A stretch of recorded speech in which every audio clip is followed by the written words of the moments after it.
నిస్వార్థ సేవ ఉంది. నిస్వార్థ సేవ అంటే భగవంతుడు మనకు వచ్చింది అందరితో పంచుకోవాలి. మనకున్న దాన్ని స్వామి ఇచ్చింది అందరితో పంచుకోవాలి. లేదంటే ఇక్కడే వచ్చేసి వెళ్ళిపోతాం. మనతో తీసుకెళ్లే వ్యవస్థ అనేది భగవంతుడు పెట్టలేదు. దానికి ఉదాహరణగా మనం నడిచే కాలనే మనకి పాఠం చెప్తున్నాయి. ఏంటంటే ముందు వెళ్ళే కాలు తను ముందున్నాను అని గర్వపడతాం. వెనకున్న కాలు నేను వెనకున్నానని అవమానం పడుతున్నాను. ఎందుకంటే మనిషి అనే తన స్థానం మారుతుంది. ముందెళ్ళే కాలం అంటే వెనక్కి వెళ్తుంది, వెనకెళ్ళే కాలం ముందుకు వస్తుంది. కాబట్టి అలా మనం చేసే సేవ నిస్వార్థంగా ఉండాలి. మనం చేసే సేవ నేనే చేస్తున్నాను అని అనుకుంటా మనసే స్వామి చేస్తున్నారు అనుకుంటే మనం సేవ చేసుకోవాలి. దానికి ఉదాహరణగా స్వామి ఇచ్చిన సందేశంలో చిన్నగా చెప్తున్నాం. నేనే భక్తుని అని చెప్పుకునే, నాకన్నా భక్తులు లేడు, నేనే భక్తుని అని చెప్పుకునే ఒక భక్తులు ఉంటాడు, వినాయక భక్తుడు.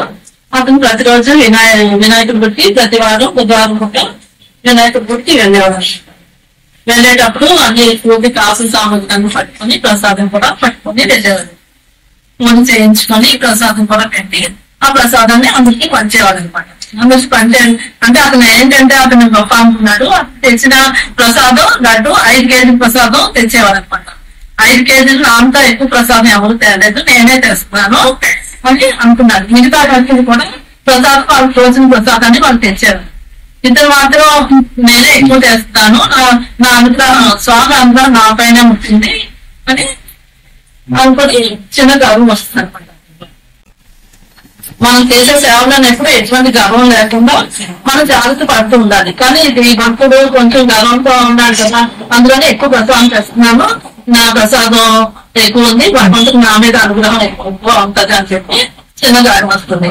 అందరూ కూడా వచ్చిన వాళ్ళందరూ కూడా మీ ప్రసాదం బాగుంది, చాలా బాగుంది, ఎక్కువ తెచ్చారని చెప్పి ఒక నెల పొడుగుతా ఉంటారన్నమాట. కొంచెం అనిపిస్తుంది, నేను గొప్పవాడిని అనిపిస్తుంది. అయితే ఇదంతా రోజు ప్రతిసారి వస్తున్నాడు కదా, ఒకసారి అనుకుంటాడు నా కొడుకుని తీసుకురావాలి, చూపించాలి, నాకు వచ్చిన గొప్పతనాన్ని చెప్పాలి, చూపించాలి అనుకుని మొదటి నెక్స్ట్ వీక్ ఏమో కొడుకుని తీసుకొస్తాడు అనమాట. కొడుకుని తీసుకొస్తే ఆ అబ్బాయి వస్తాడు, పక్కన నిల్చుంటాడు.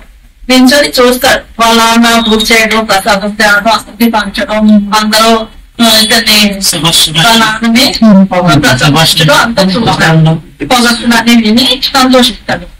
అయితే ఇలాగా కొడుకు చూస్తాడు, కొడుకు కూడా ఉంటది అని చెప్పి అనుకుంటుంటాడు. చాలా కాళ్ళలోనే ఉంటాడు అనమాట, పొంగిపోతా ఉంటాడు. కానీ పక్కన పిల్లలు ఉన్నాడా లేదా చూసుకోడు. అలా ప్రసాదాన్ని పంచుతా ఉంటాడు. తర్వాత అంతా అయిపోయిన తర్వాత చూస్తే పక్కన పిల్లలు ఉంటాడు. ఉండకపోతే అంతా ఎదుగుతాడు, ఎక్కడ కనిపించడు.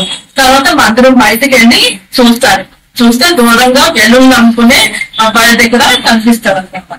కనిపిస్తే అక్కడికి వెళ్తాడు. ఇక్కడ ఉన్నావేంటి, నా దగ్గర ఉండాలి కదా అని చెప్పి ఆ అబ్బాయి తండ్రి ఏమో ఆ అబ్బాయిని కసుకొని తీసుకొస్తాడు. తీసుకోవడానికి ప్రయత్నిస్తాడు. కసినా సరే అబ్బాయి రాడనమాట. రాకపోతే కసుతాడు, నాకు రావాలని రాకుని వస్తాడు. వచ్చినా సరే నాన్న నాకు బెలూన్ కాదు, నేను బెలూన్ ఇస్తేనే వస్తాను అని అంటాడు. అంటే అతనికి బెలూన్ అమ్మాయి మీద కోపం వస్తుంది.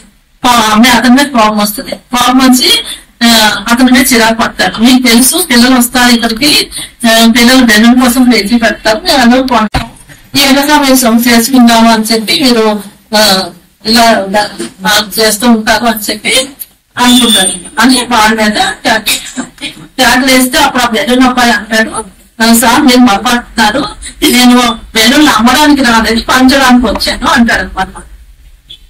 నేను 100 బెలూన్ తెస్తాను, ప్రతి బుధవారం 100 బెలూన్ తెస్తాను, ఒక బెలూన్ భగవంతుడు తగ్గించి మిగతా బెలూన్లు అందరికీ పంచుతాను, పిల్లలందరికీ పంచుతాను.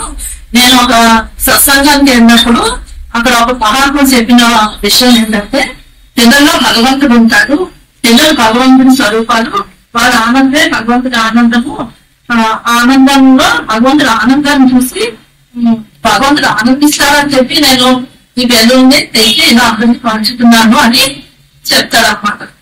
ఇది విన్నా తండ్రేమో అనుకుంటాడు, నేను ఇంతసేపు నేనే చేస్తున్నాను సేవ, నాదే భక్తి అని చెప్పి ఇంతసేపు కొంచెం గర్వంగా వచ్చింది కదా అనుకుంటాడు అన్నమాట. ఇతను నేను అందరి పవిత్రుల కోసం చేస్తున్నాను, అందరి పవిత్రులు ఆశించాను, ఇతను మాకు తను చేసే సేవ ఏంటి అన్నది ఎవరికి చెప్పకుండా తన సేవ అయితే తను చేసుకొని వెళ్ళిపోతున్నాడు. ఇప్పుడు కూడా నేను నా వల్ల అతను చెప్పుకుంటాడు, కానీ అతను విశ్వాస సేవ చేశాడు అని అతను కొంచెం ఎదురు ఫీల్ అవుతాడు. దీనివల్ల ఏంటంటే మనం చేసే సేవ ఏ చిన్నదైనా ఏ కార్యమైనా నేను చేస్తున్నాను అనుకోకుండా, మనం చిన్నదైనా పెద్దదైనా భగవంతుడు మనకి చేసే శక్తిని అవకాశాన్ని కూడా భగవంతుడు ఇస్తాడు. మనకి దానికి కావాల్సిన శక్తిని అవకాశాన్ని ఇస్తాడు. ఈ అవకాశాన్ని ఇస్తాడు కదా. అందరి భగవంతుల కోసం మనం ఆశించుకోవడం, మనం చేసే సేవ అనేది భగవంతుడు చూస్తున్నాడు, ఇంకో భగవంతుడు అది కాదు, మన సాక్షి భగవంతుడే. అటువంటి సేవ చేసి తరించాలి. మనం చేసే ప్రార్థన పవిత్రంగా ఉండాలి, సేవ అనేది నిస్వార్థంగా ఉండాలి.